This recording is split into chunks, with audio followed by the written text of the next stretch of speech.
Yeah, I'd like to go over some of the features of an epic sand hydroponics garden. As a feature on the website, this is a 4x4 garden kit that you can make. This one is about 6 years old, and everything here is essentially started from seed. You can have your beans, you can have your radishes, and we'll pull one out. It's ready for harvesting. Everything grows well just in a sand matrix. So you can see the top of the sand is very dry, but as soon as you go lower, you go into the moisture part. And this is where you have the perfect oxygen-water ratios plants need for growing things. A simple arrangement, you can have a trellis for things like peas or vine growth, and this is placed on the north side, leaving still southern exposure to the beans you're growing.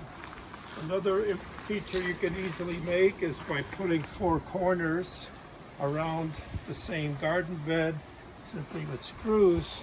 It gives you the ability, especially in hot desert climates, to provide a sunshade environment that can be protective of crops like these cauliflowers that are growing, and lettuce, which are cold weather crops. So this is a sun-shaded place. It gives you shading, it reduces sunlight about 50%, and makes the plants more durable from being damaged from extreme sun conditions. With the same setup, you can go a step further, and you can have greenhouse panels which are removable around the system. This gives you wind protection, and it's a mini greenhouse. It'll give you frost protection in the early spring and late fall, and in some climates you can almost grow yearly. Even though the greenhouses get hot, removing the panels halfway or totally gives you wind protection and protection from rabbits. Even if the panel is down, it's only halfway up, so the rabbits can't get into the unit. And it vents it out. Vents it out, so the heat vents out. If the plants get too tall later in August, you can remove by unclipping the clips here. The panel is removable totally, and you can let the plants grow taller than the original 3-foot height. Sure. Oh, I hear some water over here. Well, actually, this garden, as you've seen, has been watered for the last couple hours. This is where the water comes in. Now, the source for the water is actually at the low end, at the other end of the interconnected garden. So all these gardens are actually watered from a single point right here. And when this gets at saturation level, it passes through the drain of the first garden, goes downhill, and goes up to the next garden.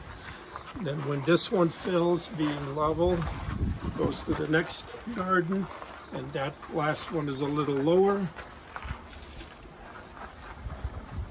It goes to the next garden. And the last overflow is our pump arrangement. So removing the cover, here's the outlet coming in from the last garden, even though it was fed in the first garden. And there we have a fist-sized pump, and it could be solar powered. And the pump this size only has to pump 1 gallon a minute, so technically we can sustain gardens up to 10-15,000 square feet arrays with a single pump.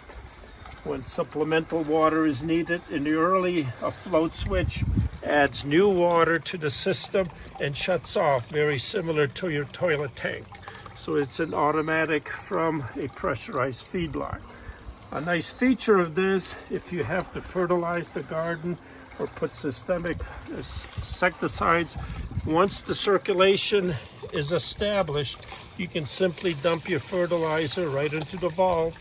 As long as it's a water-soluble fertilizer, it now dissolves, gets pumped to the first garden, cascades through the chambers to the last garden, and you just let it recirculate for a couple hours.